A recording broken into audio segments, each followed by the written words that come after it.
Assalamualaikum warahmatullahi wabarakatuh. Alhamdulillahirabbil alamin. Alhamdulillahilladzi hadana li hadza wa ma kunna linahtadiya laula an hadanallah. Asyhadu an la ilaha illallah wahdahu la syarikalah. Lahul mulku wa lahul hamdu wa huwa ala kulli syai'in qadir. Wa asyhadu anna Muhammadan abduhu wa rasuluhu la nabiyya ba'dah. Alladzi la yantiqu 'anil hawa in huwa illa wahyu yuha. Allahumma salli wa sallim wa barik ala sayyidina Muhammadin wa ala alihi wa sahbihi wa man tabi'ahu ila yaumiddin. Fa amma ba'd. Allah Subhanahu wa taala berfirman, a'udzu billahi minasyaitonir rajim. Bismillahirrahmanirrahim. Ya ayyuhalladzina amanu taqullaha wa kunu ma'as shadiqin. Wahai orang-orang yang beriman, bertakwalah kalian kepada Allah dan senantiasalah kalian menyertai orang-orang yang saleh. Bapak Ibu rahimakumullah, pada malam ini kita akan mengecas iman kita, memperbaiki agama kita, dan belajar untuk menambah yakin dan semangat kita dalam amal solih dengan cara duduk sebentar di dalam majelis ilmu ini sembari menunggu datangnya waktu sholat. Setelah waktu sholat, intidharus sholah ba'das sholah, yang mudah-mudahan Allah Subhanahu wa ta'ala akan mencatatnya dengan pahala ribaut, seolah-olah mereka yang berjihad fi sabilillah, kemudian mendapatkan pahala iktikaf, kemudian mendapatkan pahala salat berjamaah, lalu pahala duduk dalam majelis ilmu, pahala berzikir mengingat Allah Subhanahu wa taala, pahala ukhuwah fillah, bertemu karena Allah dan berpisah karena Allah. Sekian banyaknya amal solih yang bisa diperoleh hanya dengan duduk, tidak beramal dengan cara bekerja ataupun melakukan kegiatan-kegiatan yang membutuhkan fisik seperti umroh dan haji. Hanya duduk saja di dalam majelis ini, mudah-mudahan dicatat memperoleh semua amal soleh yang tadi disebutkan. Ribat, iktikaf, salat berjamaah, duduk dalam majelis ilmu, mengingat Allah, ukhuwah fillah, dan semua amal soleh ini termasuk amal soleh yang luar biasa pahalanya di sisi Allah Subhanahu wa ta'ala. Malam ini kita akan membaca satu kisah tentang orang soleh yang sangat terkenal, yang mudah-mudahan dengan kisah beliau ini nanti kita akan bisa menambah iman, menambah semangat, dan menjadi pelajaran bagi kita semua. Tapi sebelum kita berkisah tentang kisah orang ini, mari kita awali halaqah kita pada malam ini dengan membaca firman Allah di dalam surat Hud. Silahkan kita buka Al-Quran, surat Hud ayat 120. Surah Hud ayat 120.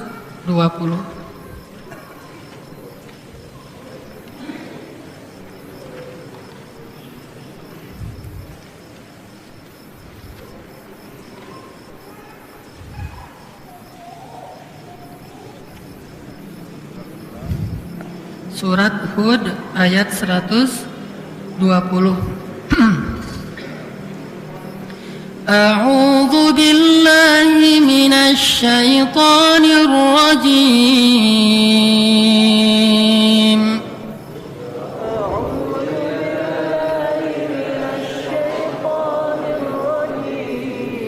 Bismillahirrahmanirrahim.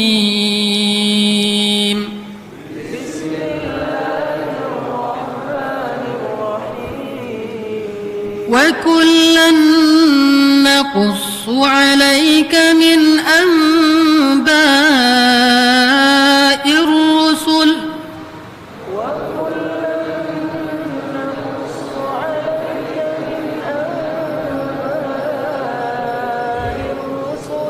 وكلا نقص عليك من أنباء الرسل ما نثبت به فؤادك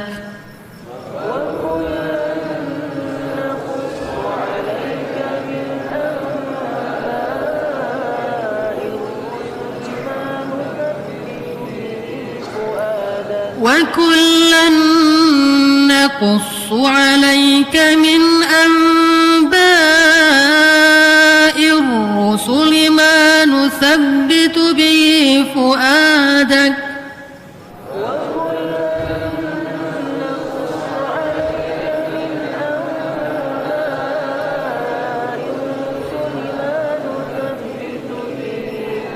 وجاءك في هذه الحق وموعظة وذكرى للمؤمنين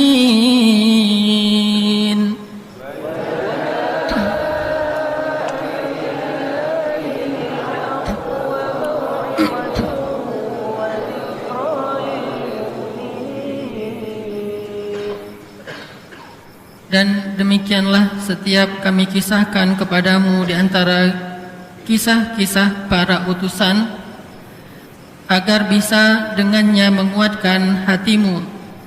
Dan telah datang di dalam kisah-kisah tersebut kebenaran dan nasihat serta peringatan bagi orang-orang yang beriman. Meskipun yang disebutkan di dalam ayat ini adalah kisah-kisah para rasul, kisah para anbiya, akan tetapi para ulama juga memahami bahwa salah satu di antara cara untuk ihya'ul qulub, menghidupkan hati dan jiwa kita, adalah dengan membaca kisah-kisah orang soleh. Baik orang soleh itu dari kalangan para nabi atau para pengikut nabi, atau yang datang setelah mereka yang tidak sezaman dengan nabi. Dalam kisah-kisah itu ada kebenaran, bukan cerita, dongeng, bukan fiksi, bukan omong kosong, bukan tahayul, bukan mitos, bukan khurafat, bukan cerita rakyat, tetapi hak, kebenaran, realita, sehingga tidak bisa dipungkiri dengan mengatakan, itu mah cuma cerita. Tidak. Tetapi ini kisah yang benar-benar terjadi. Itulah identik salah satu kekhususan dari kisah-kisah Al-Quran, hadis dan para ulama. Mereka tidak mengisahkan sesuatu yang sifatnya fiksi, tidak pernah terjadi, hanya khayalan. Seperti kisah 1001 malam yang sebagian besarnya adalah fiksi, atau kisah-kisah mitos dari nenek moyang yang sebagian besarnya bahkan mungkin seluruhnya adalah fiksi. Tetapi yang akan kita baca adalah kisah al-haq yang benar-benar terjadi. Dan tentang orang-orang yang solih, bukan tentang orang-orang yang diragukan kesolehannya, apalagi diyakini kedurhakaannya. Itu tidak perlu dikisahkan, kecuali hanya sekedar mengambil contoh pelajaran saja. Yang ingin kita ambil pelajaran yang lebih besar, yang ingin kita lebih kenal, yang ingin lebih kita pelajari adalah kisah-kisah orang yang solih. Kebenaran, kesolehannya benar, waraknya benar, keilmuannya benar, kemudian ketakwaannya benar, bahkan diakui oleh Al-Quran, diakui oleh Al-Hadis, atau diakui oleh para ulama. Di dalam kisah-kisah yang benar ini ada mau'izah, ada nasihat, dan sebaik-baik nasihat itu adalah kisah. Sebagaimana Nabi SAW sendiri sering mendapatkan nasihat dari Allah lewat kisah-kisah. Ketika beliau dalam keadaan sedih karena dakwah beliau yang ditentang, maka Allah menasihati Nabi dengan kisah Nabi Nuh, menasihati Nabi dengan kisah Musa, menasihati Nabi dengan kisah Ibrahim, menasihati Nabi dengan kisah-kisah. Bisa kita temukan di banyak surat Al-Quran, yang nanti kesimpulannya adalah, wahai Muhammad, bukan cuma kamu sendiri yang pernah mengalami pahitnya dakwah seperti ini. orang-orang sebelum kamu pun, para anbiya dan rasul sebelum kamu pun pernah mengalaminya. Dan walaqad kudzibat rusulun min qablika fasabaru wa udhu hatta atahum nasruna. Telah didustakan nabi-nabi dan rasul sebelum engkau, fasabaru, mereka bersabar, mereka disakiti, mereka disiksa sampai datangnya pertolongan kami. La mubaddila li kalimatillah. Tidak ada perubahan dalam ketetapan itu. Semua nabi pasti pernah mengalami ujian seperti ini. Ini namanya nasihat lewat kisah-kisah, mau'izah yang terdapat di dalam kisah. Jangankan kita orang biasa, Nabi Muhammad SAW saja yang luar biasa tetap diberi nasihat dengan kisah-kisah. Artinya kita lebih butuh kepada nasihat-nasihat itu, lebih butuh kepada kisah-kisah itu daripada Nabi SAW. Dan memang kisah ini bisa menjadikan hati seseorang itu jadi mantap. Arti hatinya mantap itu imannya jadi kuat, semangatnya jadi bertambah, bisa membuat dia lebih sabar, bisa membuat dia lebih lapang dada. Dengan membaca kisah-kisah langsung bisa masuk ke hati ketimbang hanya dengan membaca perintah dan larangan. Makanya banyak-banyaklah membaca kisah dan bacakan itu kepada keluarga kita, anak-anak kita. Sesungguhnya membaca kisah-kisah ini akan membuat mereka menjadi lebih baik kejiwaannya, akan menumbuhkan semangat dalam diri mereka sebelum kisah-kisah yang lain dibacakan kepada anak-anak kita. Di sekolah dibacakan kisah, misalnya ada kisah Entong, entah siapa Entong ini ya, yang disebutkan dalam sebuah buku dongeng, memancing di kali terus ketemu dengan putri duyung. Ini kisah fiksi dan hanya membuat jiwa seorang anak itu banyak beramani, berangan-angan, berandai-andai sesuatu yang tidak ada kenyataannya. Atau nanti mungkin malam jam 9, jam setengah 9 malam disampaikan kisah-kisah tentang Mahabharata atau apa yang banyak di TV sekarang, semua orang menontonnya. Kisah-kisah ini hanya membuat anak-anak jadi bingung dengan kebenaran, karena kebenaran di situ banyak chaosnya, banyak kontradiksi antara satu dengan yang lain. Atau dalam bentuk film-film kartun heroik, yang bahkan kalau sekarang film kartun tidak lagi menanamkan sisi heroismenya. Kalau di zaman saya kecil, film-film kartun itu yang ditanamkan adalah sisi heroismenya. Kalau sekarang tidak lagi, sudah mulai kepada pendewasaan dari sisi psikologis dengan mengenal cinta dan pacaran. Film-film kartun, termasuk kartun misalnya ada kartun si Barbie, ada yang paling terkenal kemarin Frozen. Coba perhatikan, yang ditanamkan bukan lagi heroismenya, yang ditanamkan adalah tentang love dan hubungan antara yang tidak halal antara laki-laki dengan perempuan. Ini adalah mau'izah, tapi mau'izah yang nasihat yang buruk, nasihat yang menyesatkan dari orang-orang yang tidak mengenal agama masuk ke rumah-rumah kita. Kita membeli alat itu supaya alat itu berkisah kepada anak kita secara otomatis setiap hari. Gak puas dengan acara TV, kita beli TV kabel. Setiap bulan kita bayar mahal supaya anak kita menonton terus-menerus kisah-kisah yang sesat ini. Kemudian terbentuklah generasi remaja dengan kejiwaan yang gak jelas, dengan pemahaman agama yang tidak jelas, dengan mental yang sangat lemah, dengan keimanan yang sangat rapuh, dengan ketakwaan yang hampir tidak terlihat. Ini gara-gara kisah-kisah yang negatif, yang fiksi, yang batil, yang terus-menerus diperdengarkan kepada anak-anak kita. Harus diimbangi, kalau bisa dikalahkan.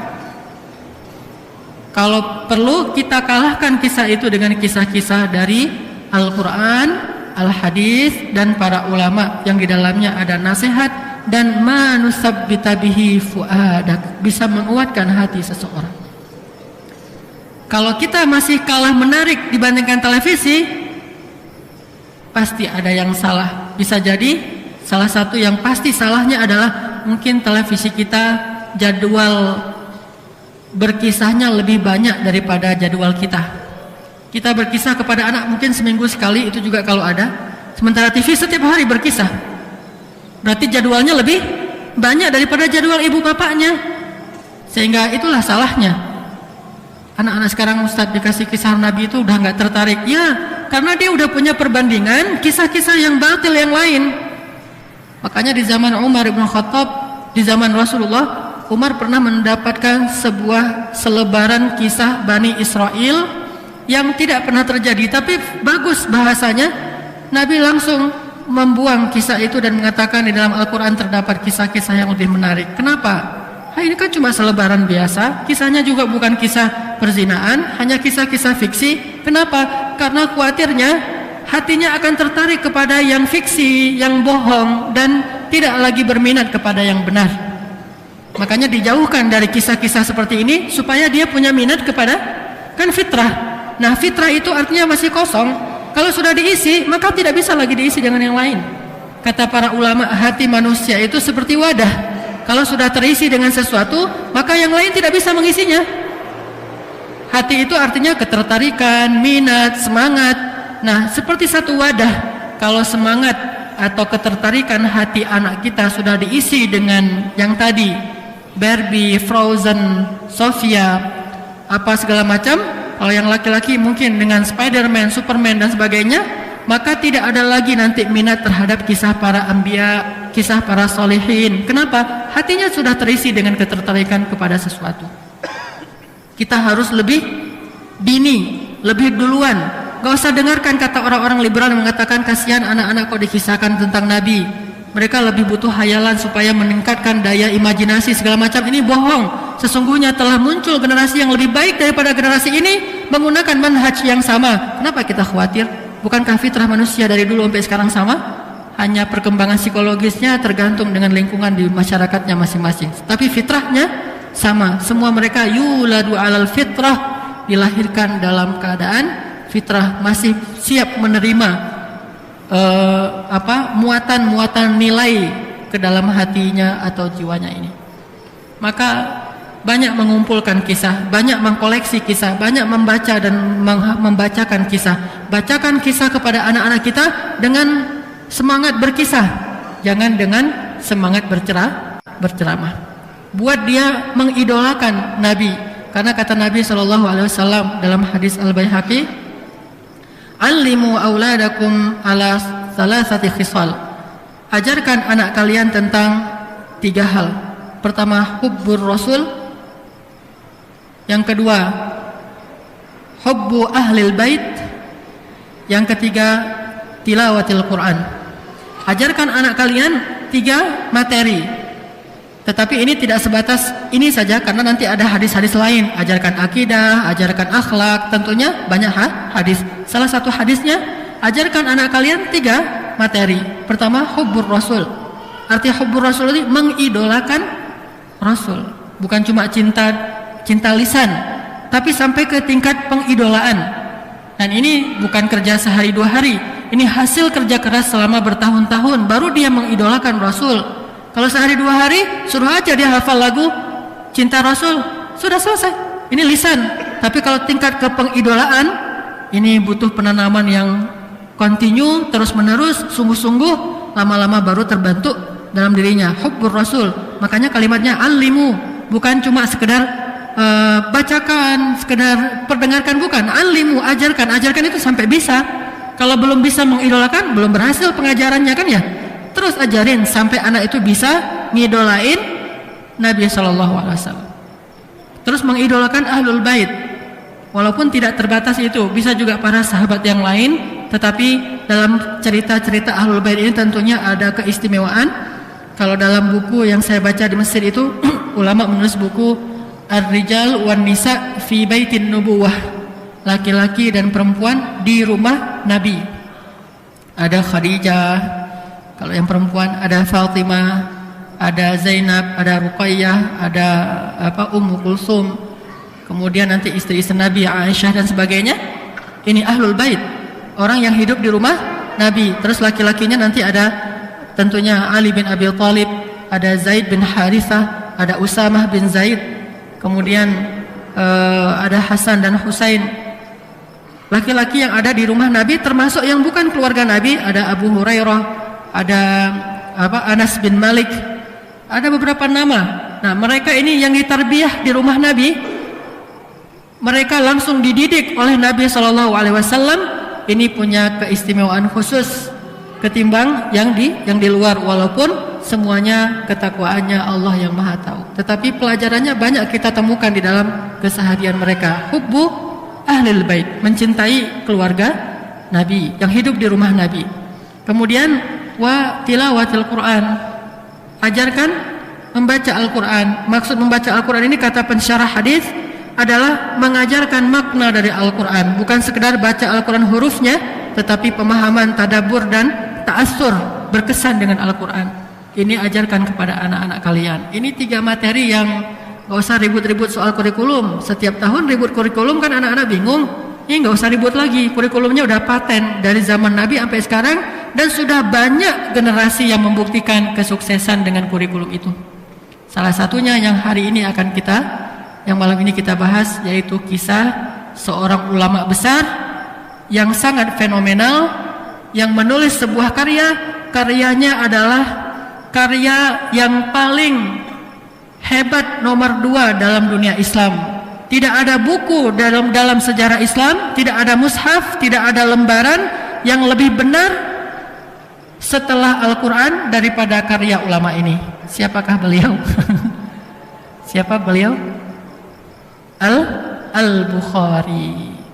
Tidak ada mushaf atau lembaran di muka bumi ini yang lebih benar setelah Al-Quran selain kitab Sahih Al-Bukhari pada masa kita. Kalau sebelum masa Al-Bukhari tentunya ada banyak tulisan yang lain, tapi setelah zaman Al-Bukhari, kitab nomor 2 tersahih setelah Al-Quran adalah Sahih Bukhari. Jadi Al-Quran, Sahih Bukhari. Coba bayangkan betapa fenomenal dan betapa dahsyatnya ulama ini. Setelah Al-Quran, Sahih Bukhari. Karena hadis ini banyak, Al-Quran hadis, dan diantara sekian banyak hadis, yang derajatnya paling tinggi adalah hadis dalam kitab Sahih Bukhari. Maka kita akan belajar mengenal atau mengulang lagi ingatan kita tentang Imam Al-Bukhari rahimahullah ini, supaya mudah-mudahan kita mengambil manfaat dan nasihat. Saya bacakan beberapa hal tentang beliau.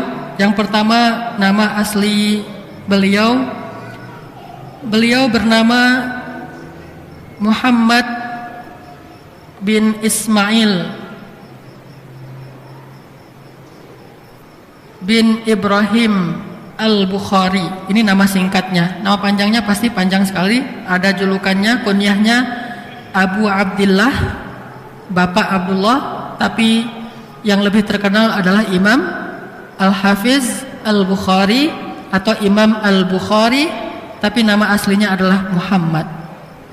Nama asli beliau Muhammad. Nama bapak beliau Ismail. Jadi bagus ini namanya. Satu keturunan Muhammad adalah anaknya Ismail, keturunan Ismail. Maka benar beliau menamakan nama anaknya, seorang laki-laki yang solih namanya Ismail, menamakan anaknya Muhammad. Berarti dia faham sejarah, menamakan anaknya Muhammad bin Ismail, dan itu benar sekali. Sama dengan Muhammad bin Ibrahim, yang agak nggak pas. Muhammad bin misalnya Ishak, itu kan beda garis ya. Secara sejarah wajar, boleh saja sih, sah-sah aja. Cuma secara sejarah nggak ketemu gitu. Muhammad bin Ishak, Muhammad bin Zakaria, Muhammad bin Yahya kan beda nih. Boleh saja, tapi ini jelas menunjukkan orang tuanya ini bukan orang sembarangan. Berarti orang tuanya ngerti agama. Dari nama seseorang kita bisa lihat siapa keluarganya. Kalau nama anaknya misalnya pernah ada teman saya namanya perempuan, namanya Wakhaliyah Chevrolet. Wakhaliyah Chevrolet, perempuan. Kenapa kok namanya Wakhaliyah? Entah apa arti Wakhaliyah dalam bahasa Arab, tidak ada. Ini termasuk bahasa yang palsu, seolah-olah bahasa Arab, karena ada ahnya dan ada khoknya. Wakhaliyah Chevrolet. Kenapa kok Chevrolet? Karena bapaknya lagi demam mobil Chevrolet, pengen banget punya mobil Chevrolet, akhirnya kasih nama anak Wakhawakhalia Chevrolet. Ini bisa ketahuan gimana keluarganya. Sebagaimana juga ada orang yang memberi nama anaknya dengan nama-nama tokoh, maka juga bisa ketahuan siapa keluarganya. Ada anak kembar 2 laki-laki, langsung ayahnya ngasih nama siapa? Yang satu dikasih nama Ismail, yang satu lagi dikasih nama Ishak. Ini berarti ngerti banget tentang sejarah. Makanya dari penamaan terhadap anak bisa ketahuan siapa keluarganya. Bapaknya bernama Ismail, nama yang baik. Kemudian anaknya dikasih nama Muhammad, orang yang terpuji, nama yang sangat baik, walaupun lebih terkenal dengan nama Imam Al-Bukhari. Sebagaimana kunyah atau julukan beliau adalah Al-Bukhari, berarti beliau berasal dari kota Bukhara, dan beliau berarti bukan orang Arab, tapi orang Asia bekas, kalau sekarang jajahan Uni Soviet, kalau dulu belum ada penjajahan itu, yaitu orang daerah Uzbekistan, Bukhara. Keluarga Imam Bukhari ini adalah aslinya berasal dari Iran, orang Persia. Asli nenek moyang beliau berasal dari Persia. Bahkan kakek buyut beliau adalah seorang penyembah api. Jadi orang syirik, beragama Majusi. Kemudian kakek beliau masuk Islam, lalu ayahnya adalah seorang muslim yang solih, kemudian menikah dengan seorang muslimah yang solehah, akhirnya punya anak yang bernama Muhammad bin Ismail yang soleh ini. Pada tahun berapa beliau lahir? Beliau lahir pada tahun 194 Hijriah. Berarti beliau hidup di zaman keempat sahabat tabi'in ini udah generasi setelah tabi'in, generasi yang keempat. Sudah hampir 200 tahun sejak masa hijrahnya Nabi SAW ke Madinah. 194 Hijriah. Imam Al-Bukhari ini adalah seorang anak yang sudah yatim ketika beliau masih kecil. Anak yatim. Artinya yang mendidik Imam Al-Bukhari sampai beliau dewasa adalah ibunya, kemudian guru-gurunya. Pendidikan dari ayahnya cuma satu hal yang mungkin tercatat oleh sejarah, apa? Ayahnya sebelum meninggal dunia sempat berpesan kepada kakaknya Al-Bukhari. Waktu itu Al-Bukhari belum ngerti apa-apa, masih terlalu kecil. Apa kata ayahnya? Demi Allah, tidak pernah aku memberi kalian makan sejak aku memiliki kalian semuanya berkeluarga. Sepanjang hidup tidak pernah aku memberi kalian makan yang haram, bahkan yang syubhat. Ini dicatat oleh sejarah. Ini yang paling penting. Salah satu rahasia kok begitu luar biasanya anak kecil ini adalah makanan yang ada di rumahnya. Tidak pernah, bukan dulu pernah tapi udah enggak, tidak pernah sama sekali kata ayahnya, aku memberi makanan kepada kalian dari makanan yang haram, bahkan yang syubhat, atau dari yang syubhat apalagi yang haram. Tidak pernah sama sekali. Selalu memberi makanan yang dipastikan ini makanan yang halal dan dicari dengan cara yang halal. Allahu a'lam tentunya. Tetapi yang diusahakan oleh manusia ini sudah halal, dan ini jenis makanan yang halal. Tidak pernah diberikan makanan yang jangankan haram, syubhat pun tidak. Ini rahasia untuk memiliki seorang anak yang solih. Anak solih yang saya maksud bukan anak solih yang penting nggak ganggu orang. Itu bukan anak solih, itu anak baik. Anak solih itu anak yang punya semangat sendiri dalam agama, nggak perlu didorong-dorong sama orang tuanya. Khudhil kitaba biquwwah wa atainahul hukma sabiyya. Udah soleh sejak dia masih anak-anak, bahkan remaja, apalagi dewasa. Dari anak dan remaja aja yang paling sulit untuk jadi orang soleh aja sudah soleh. Itu baru namanya anak soleh. Kalau solehnya nanti ketika dia udah berkeluarga, udah tua, itu hal yang wajar lah. Itu juga solehnya entah soleh versi siapa. Jangan-jangan soleh versi ayah ibunya. Dan sementara ayah ibunya punya standar kesolehan yang sangat rendah, berarti nggak diakui kesolehannya. Ini soleh menurut ulama, berarti standarnya tinggi tuh. Bukan ulama biasa, bukan ulama zaman sekarang, bukan ustadz, bukan da'i, tapi ulama pada masa itu yang sangat idealis soal nilai. Sangat idealis soal nilai, bukan seperti sekarang. Sekarang udah nggak idealis, terlalu memudahkan. Dia orangnya baik, soleh banget. Soleh banget dari mana? Emang kamu kenal dia? Ya saya lihat dia mungkin janggutan, atau mungkin pernah ke masjid sesekali dibilang soleh. Nggak ganggu orang dibilang soleh. Soleh standarnya udah beda. Makanya solehnya Imam Al-Bukhari soleh dalam standar 1080 ulama. Siapa yang mengatakan dia soleh? 1080 ulama yang mengatakan soleh. Coba anak kita soleh, coba tanya ke ulama, berapa orang ulama yang bilang dia soleh? Nggak ada satupun orang ulama yang mengatakan dia soleh. Yang mengatakan dia soleh cuma ayah dan ibunya. Berarti belum diakui, belum standar. Kalau dipertemukan dengan para ulama, tapi ulama yang beneran nih, ulama juga harus didefinisikan lagi di Indonesia. Karena semua orang disebut ulama, gampang banget nyebutin seseorang ulama. Coba ketemu dengan ulama yang benar-benar ilmunya diakui, tanya, anak saya ini udah soleh belum?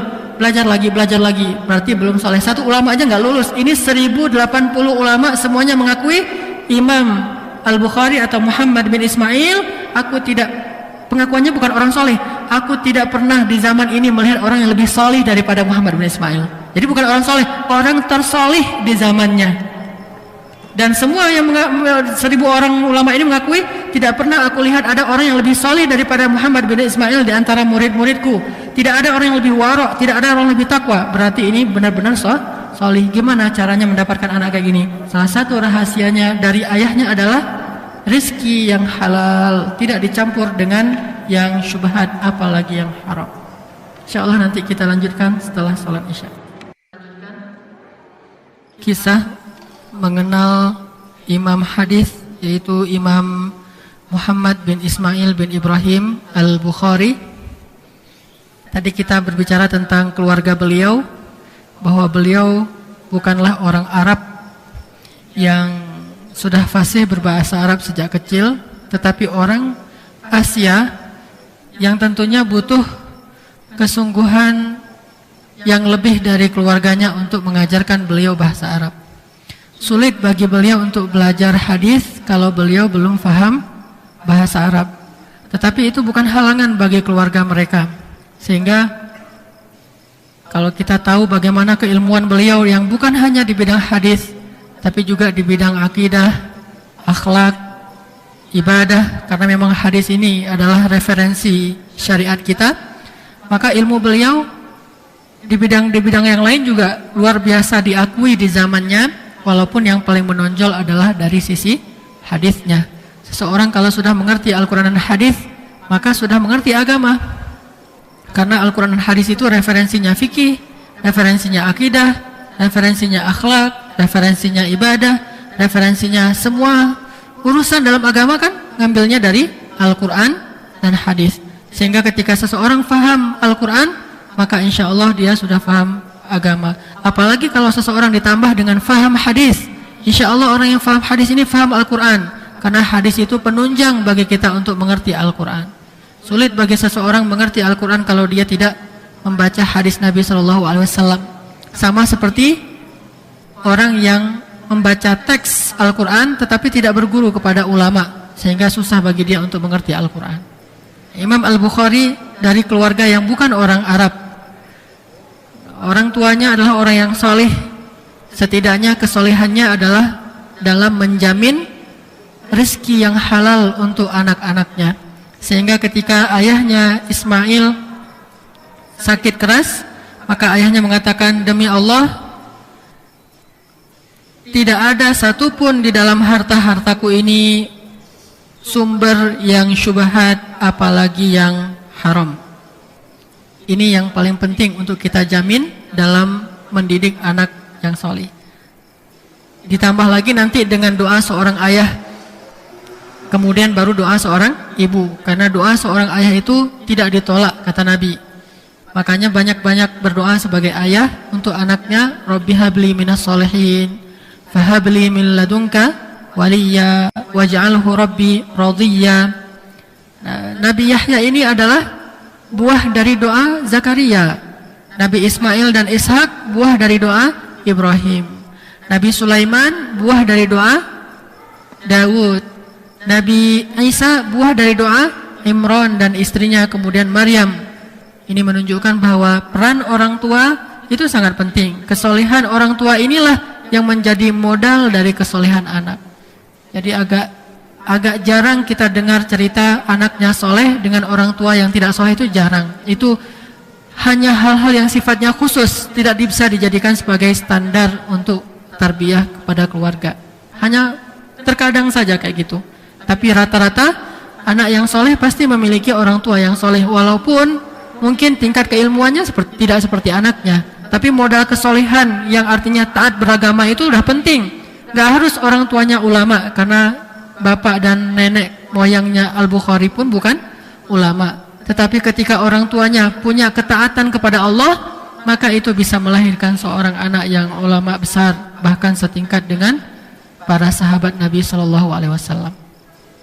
Jadi kalau di zaman sahabat itu kita mengenal Abu Hurairah, maka setelah zaman itu mengenal Al-Bukhari. Imam Al-Bukhari ini ketika masih kecil beliau diuji oleh Allah Subhanahu wa taala dengan penyakit di matanya, sehingga tiba-tiba beliau menjadi buta. Jadi masih kecil beliau buta, tidak bisa melihat. Lalu ibunya yang solehah terus berdoa kepada Allah, tidak henti-hentinya. Ini pelajaran yang lain dari keluarga beliau. Ayahnya menjamin rezeki yang baik, ibunya seorang yang tidak berputus asa dalam berdoa. Terus meminta, ya Allah, sembuhkanlah penyakit di mata anak saya, agar dia bisa membaca ayat-ayatmu dan hadis-hadis nabimu. Ini doanya. Makanya kalau minta kepada Allah itu harus punya niat yang baik, yang kuat, sehingga Allah kabulkan. Jangan cuma, ya Allah sembuhkan matanya biar dia seperti anak-anak yang lain. Ini mah gak kuat, biasa-biasa aja lah. Ya Allah sembuhkanlah matanya biar dia gak diejek sama teman-temannya, kan biasa aja tuh kan ya. Masalah diejek aja masuk dalam doa. Ya Allah misalnya sembuhkan saya dari sakit supaya saya bisa jalan-jalan, atau supaya saya normal lagi. Kuatkan niat, dan itu jangan bohongin Allah, karena Allah Maha tahu. Yukhadi'un Allah wa huwa khadi'uhum. Allah Maha tahu, alimun bidzatis sudur. Kuatkan niat yang soleh dalam doa kita, sehingga ketika nanti kita berdoa, ya Allah, misalnya seperti Nabi Zakaria minta anak, padahal udah nggak mungkin punya anak secara normal, secara hitung-hitungan manusia. Tapi apa alasannya? Wa inni khiftul mawaliya min warai. Aku takut tidak ada yang meneruskan lagi dakwah kalau saya meninggal, ya Allah. Sementara orang-orang Bani Israel ini banyak yang tersesat dan suka membunuh orang saleh. Sebelum Zakaria dibunuh, Imran itu udah pernah dibunuh sama mereka. Jadi ayahnya Maryam sudah terbunuh sejak Maryam masih kecil. Siapa yang membunuh? Bani Israel, karena dia, Imran ini orang saleh. Nanti Zakaria juga dibunuh, Yahya juga dibunuh. Isa juga hampir saja terbunuh, berusaha untuk dibunuh juga sama mereka. Banyak membunuh para nabi, sehingga sedikit orang soleh pada masa itu. Nabi Zakaria merasa sangat khawatir, minta anak bukan cuma untuk membangga-banggakan, ya Allah beri saya anak, satu dokter, satu insinyur. Ini bagus, tetapi tidak kuat sekuat, ya Allah saya khawatir tidak ada yang meneruskan dakwah ini, beri saya seorang anak laki-laki. Kenapa minta anak laki-laki? Karena syariatnya beda laki-laki dengan perempuan. Perempuan punya keterbatasan dalam syariat, sementara laki-laki punya lebih keleluasaan dalam syariat, sehingga dia bisa lebih mudah untuk berdakwah. Kalau perempuan berdakwah kan terbatas oleh auratnya dan segala macam, sehingga fikih perempuan dia unik, dan bahkan diberikan banyak keringanan untuk perempuan karena keterbatasan syariatnya. Akhirnya diberikanlah keringanan. Karena dia nggak bisa keluar dari rumah sembarangan, boleh sholat di rumah. Karena dia nggak bisa keluar jauh sembarangan, maka harus didampingin. Karena dia tidak perlu bekerja, maka dia dapat warisannya satu bagian. Laki-laki karena disuruh bekerja dapat dua bagian, kan ini keringanan-keringanannya. Makanya Nabi Zakaria minta anak supaya untuk dakwah. Ini harus ada alasan yang kuat ketika kita berdoa. Ibunya Al-Bukhari, ya Allah beri saya anak laki-laki, ya Allah sembuhkan penyakit anak saya agar dia bisa membaca mushaf. Dulu kan gak ada huruf braille. Sedangkan mendengar dari ulama yang lain itu mungkin belum kepikir oleh ibunya. Yang jelas supaya dia bisa baca Al-Quran, baca hadis, menuntut ilmu. Ya Allah, ya Allah, ya Allah, ya Rahman, ya Rahman, ya Rahman. Terus sampai suatu malam ibu Al-Bukhari ini bermimpi ketemu dengan Nabi Ibrahim. Nama kakeknya Al-Bukhari siapa? Ibrahim. Muhammad bin Ismail bin Ibrahim. Jadi namanya tuh satu garis keturunan ya. Muhammad bin Ismail bin Ibrahim. Jadi pas nih, dari kakeknya udah ngerti agama.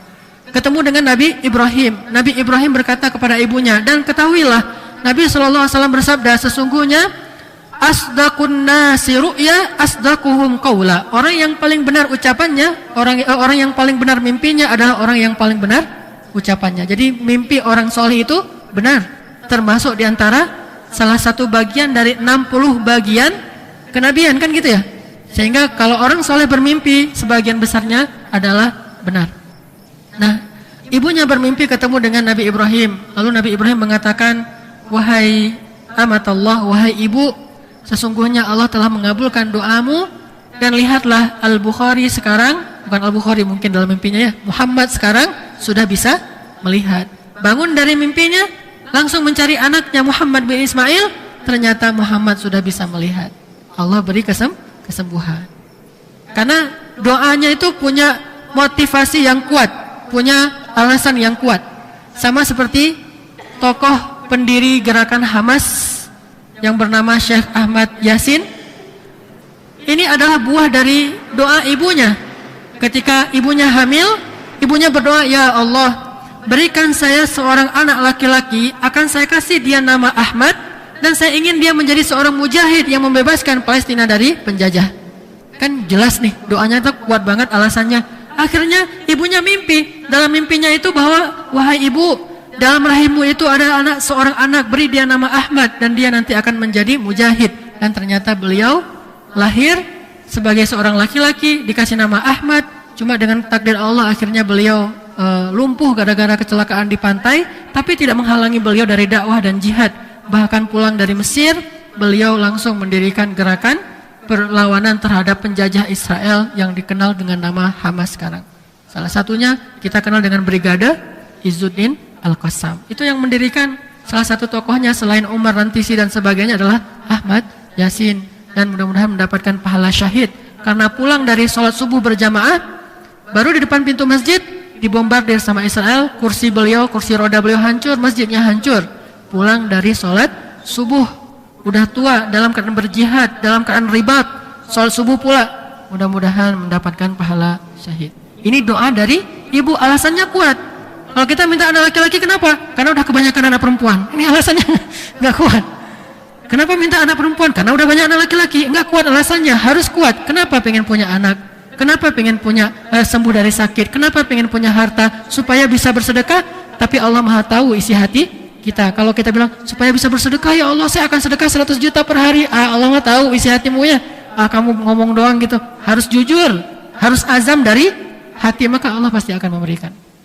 Karena Allah akan mengijabah doa orang-orang yang berdoa dengan cara yang Allah fahami, dengan cara yang Allah Maha tahu lebih baik untuk kita seperti apa. Makanya Al-Bukhari ini sembuh dari penyakit butanya, lalu bisa melihat.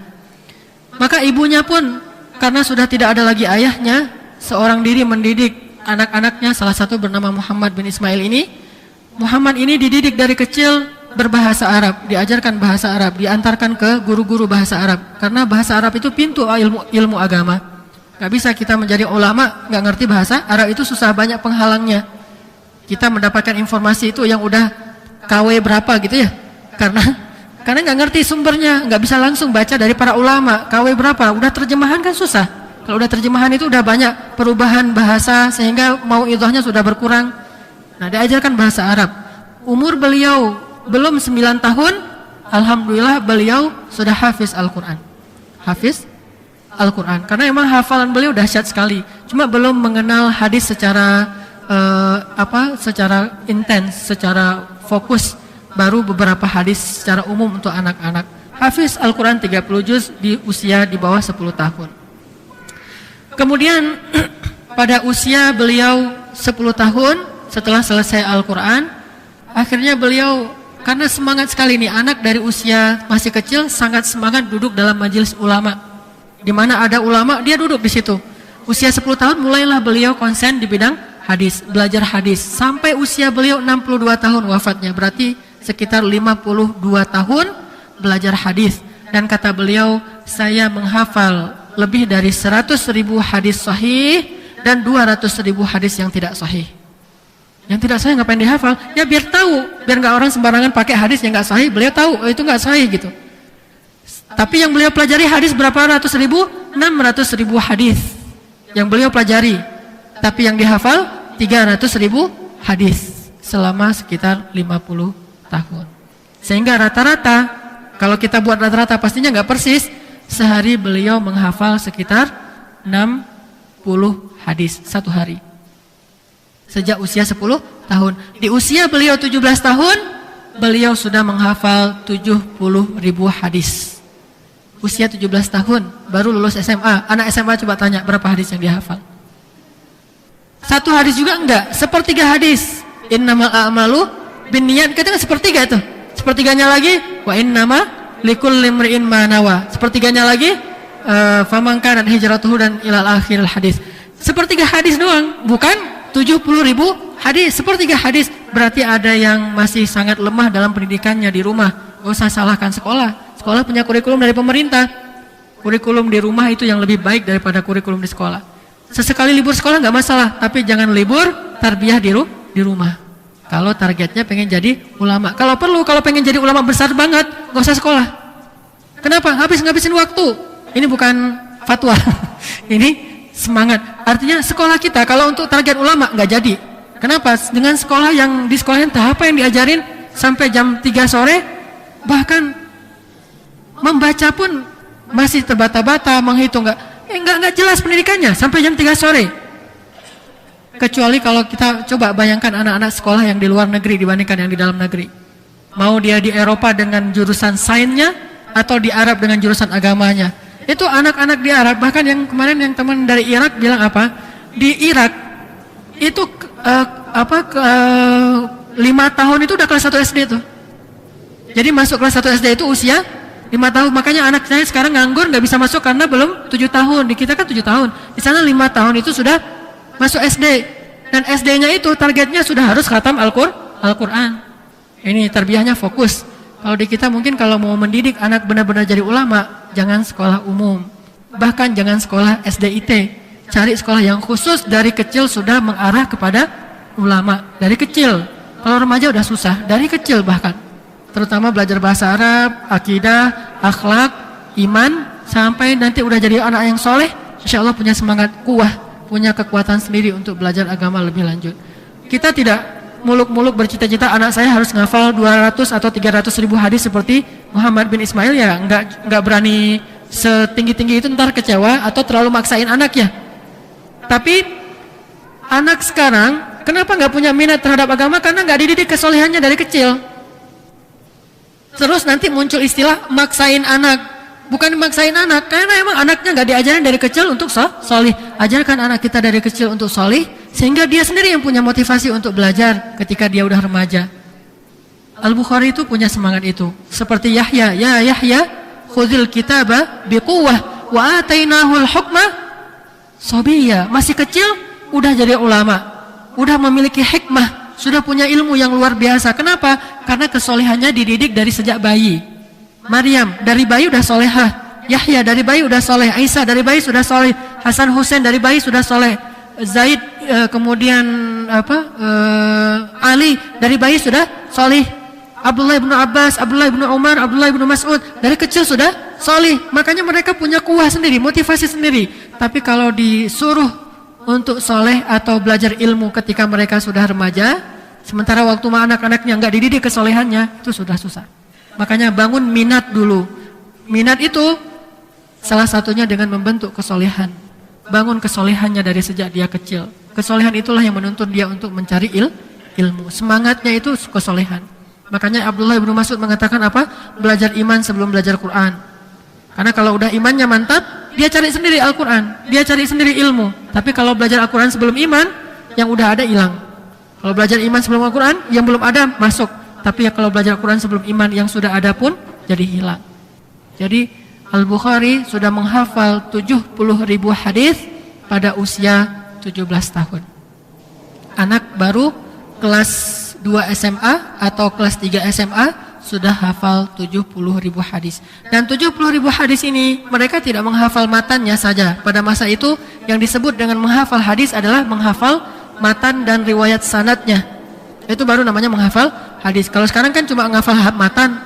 Itu juga kadang dipotong-potongkan ya. Kayak misalnya hadis tentang al-ajalatu minasyaiton.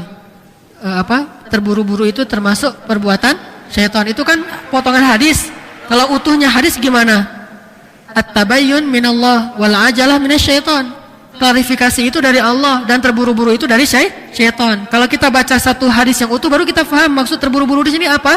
Terburu-buru dalam menerima informasi isu. Itu maksud terburu-buru di sini. Tapi kalau enggak kita hafal hadis yang utuh, semua terburu-buru dari syaitan. Orang terburu-buru misalnya untuk melakukan amal soleh, jangan terburu-buru mah dari setan. Ini gara-gara ngafal hadisnya aja sebagian kecil saja dari hadis. Makanya kalau mereka yang disebut hafal hadis itu bukan ngafal matan, bukan teks, tapi teks dan riwayatnya. Dari siapa hadis ini? Si fulan itu ngambilnya dari siapa? Si siapa itu ngambilnya dari siapa? Terus dihafal nama-namanya. Al-Bukhari mengatakan tidak ada satupun hadis yang saya hafal kecuali saya hafal nama-nama rijal. Maksudnya nama-nama periwayatnya saya hafal. Bukan cuma hafal nama periwayat, tahu orang ini bagaimana, itu 70.000 hadis. Gimana usia 7 tahun? Kan dari 10 tahun sampai 17 berarti 7 tahun menghafal 70.000, berarti setahun 10.000 hadis. Coba, berarti nggak jadi 60 hadis sehari. Setahun 10.000 hadis. Sehingga 7 tahun 70.000 hadis hafalnya. Dengan nama rijal, dengan nama-nama perawinya. Berarti dari situ bisa kita bayangkan betapa sibuknya Muhammad bin Ismail dengan ilmu. Kalau sehari aja ngafal 10.000 hadis, betapa sibuknya setiap hari beliau dengan ilmu. Ini yang disebut dengan asyabab, pemuda yang tumbuh dalam ketaatan kepada Allah. Ini yang disebut dengan pemuda yang tumbuh dalam ketaatan kepada Allah. Salah satu di antara 7 golongan yang mendapatkan naungan nanti di padang mahsyar dari Allah, yaitu para pemuda yang tumbuh dalam ketaatan kepada Allah. Itu salah satu contohnya Al-Bukhari. Begitu sibuknya. Di mana ada terdengar ulama yang faqih, yang faham hadis, beliau langsung duduk paling depan. Sampai akhirnya pada usia beliau 17 tahun, beliau terkenal di beberapa negeri, terutama di daerah Bukhara. Sangat terkenal. Kalau beliau duduk dalam majelis ilmu, gurunya jadi sangat bahagia karena ada Bukhari. Bukan Bukhari bahagia karena ada ulama. Ulama bahagia karena ada Bukhari. Coba bayangkan.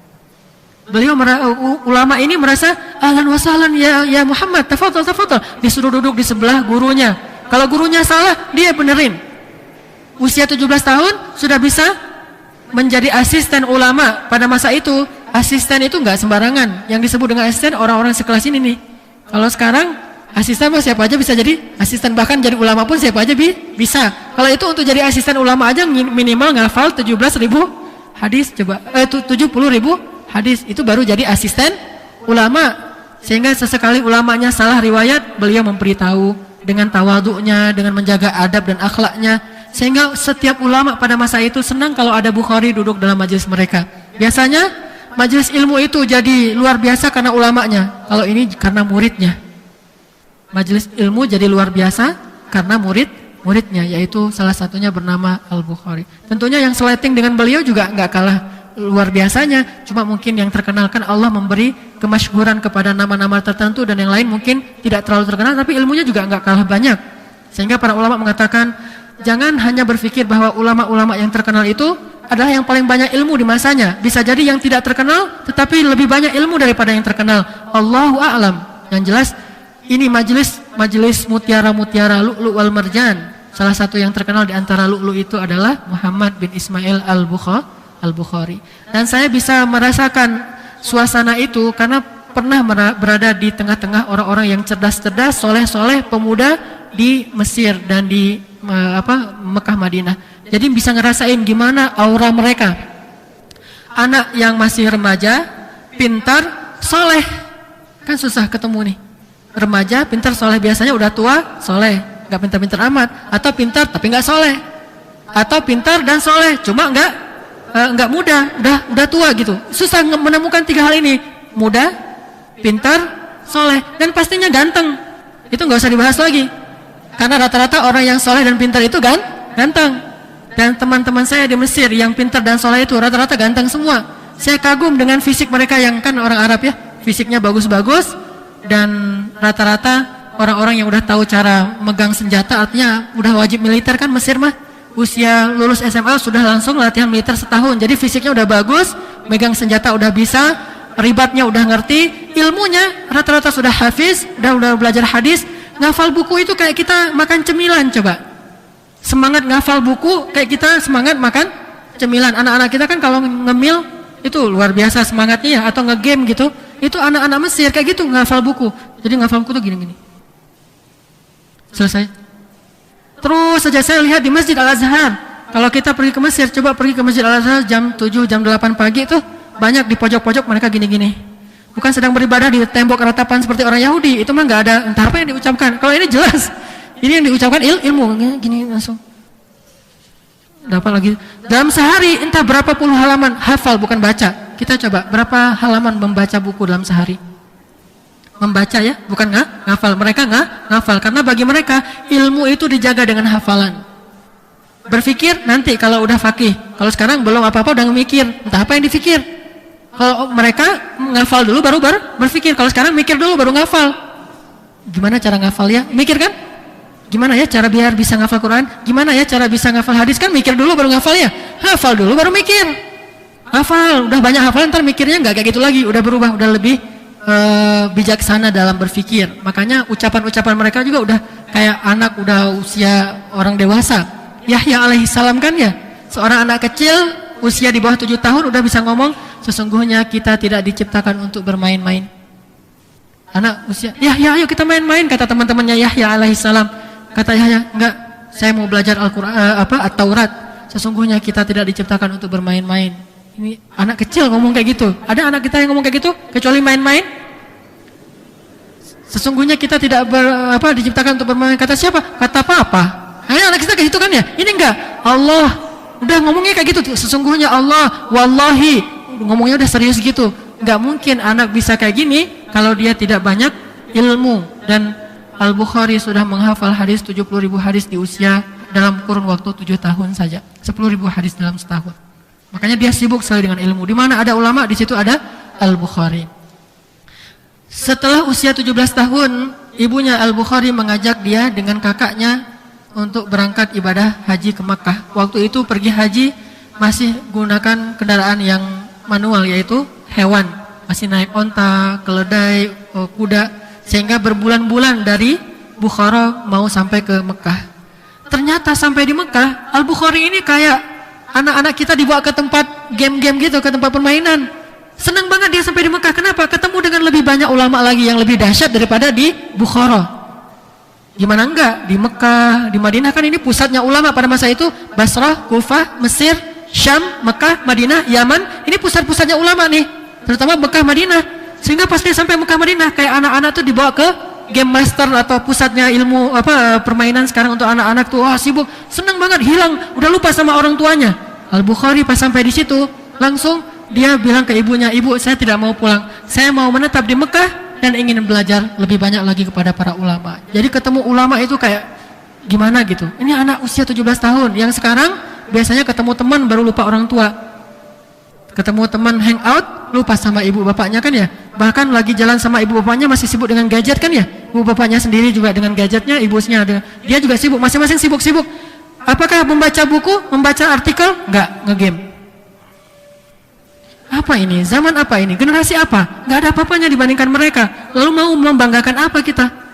Membanggakan produk dari buatan Cina, Korea, dan Jepang ini? Seharusnya kalau kita bisa buat ini baru bangga. Minimal buat aja udah bangga lah. Apalagi kita bisa memanfaatkannya untuk amal soleh. Ini enggak untuk amal soleh, enggak ngebuat juga. Cuma bisa beli. Yang beli juga orang tuanya. Apanya mau dibanggain? Hanya gara-gara hidup di masa era digital. Ini enggak perlu dibanggakan. Era digital bukan era yang segalanya.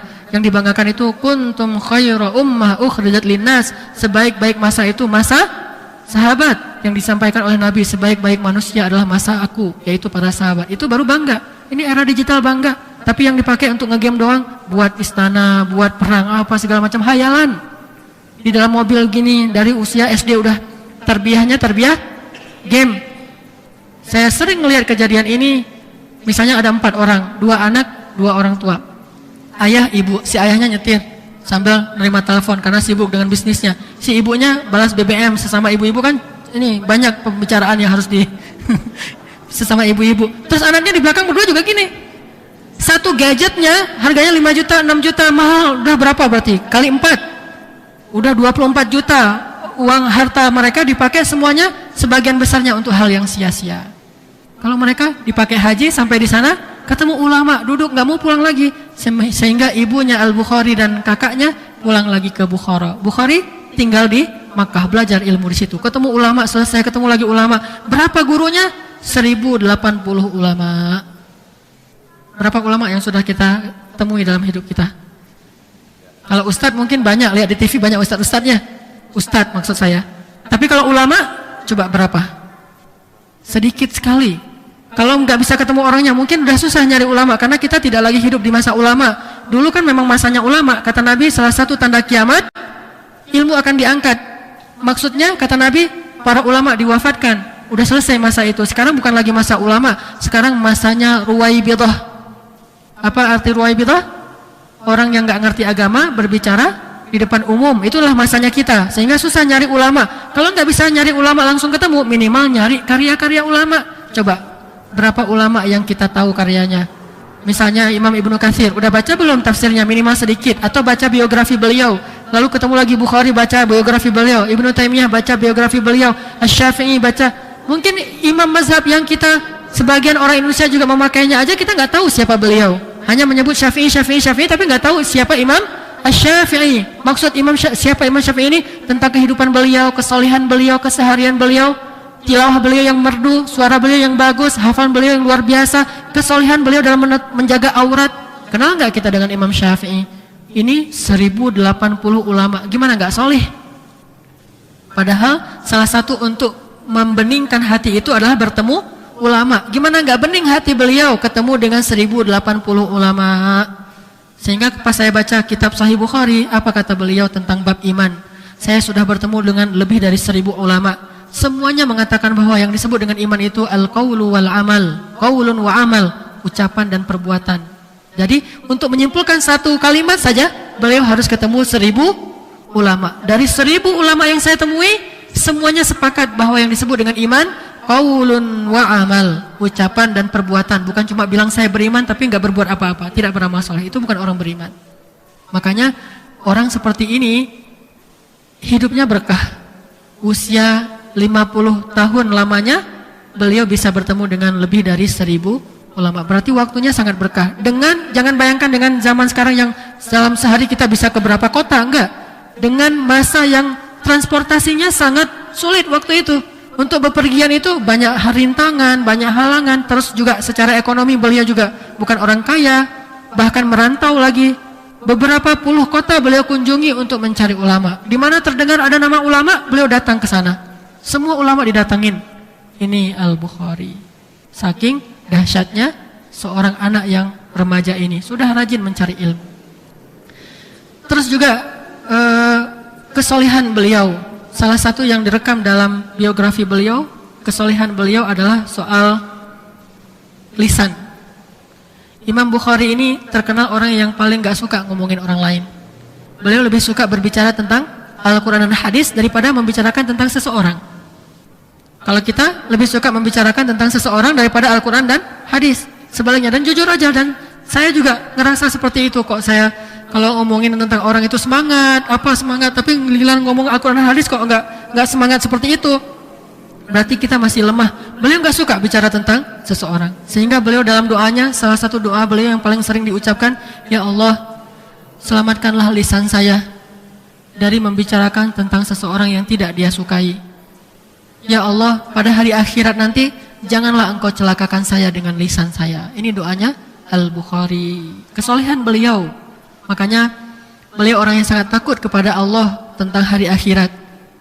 Berarti benar beliau seorang ulama. Sebagaimana firman Allah di surat Fatir, innama yakhsyallaha min ibadihi al-ulama. Orang yang paling takut kepada Allah di antara manusia, di antara hambanya adalah para ulama. Jadi kata Nabi, ra'sul hikmah makhafatullah. Puncaknya ilmu itu takut kepada Allah. Jadi seseorang itu disebut ulama bukan hanya dengan punya ijazah, tetapi dia paling takut kepada Allah di antara manusia. Itulah ulama. Makanya Imam Bukhari ini terkenal tentang kesolehan beliau, takutnya beliau kepada Allah Subhanahu wa ta'ala. Kemudian beliau salah satu karyanya yang paling terkenal adalah kitab Fathul Bari Sahih Al-Bukhari. Beliau belajar 600.000 hadis dari 1080 ulama. 600.000 hadis. Dari 600.000 hadis itu kemudian beliau bukukan 7.275 hadis di dalam kitab Sahih Bukhari. 7.000-an hadis. Dari 600.000 berarti sekitar 1% dari semua yang sudah beliau pelajari, 1%-nya beliau ambil menjadi hadis yang menurut beliau sahih. Kemudian dibukukanlah menjadi kitab yang paling sahih setelah Al-Quran di muka bumi. Al-Quran Sahih Bukhari langsung 7.000-an hadis. Berapa lama beliau belajar 600.000 hadis lalu dibukukan jadi 7.000-an hadis? 16 tahun beliau menulis kitab ini. Dan kata beliau apa? Tidaklah saya menulis satu hadis kecuali sebelumnya saya akan mandi, berwudu, sholat 2 rakaat, baru tulis satu hadis. Satu hadis.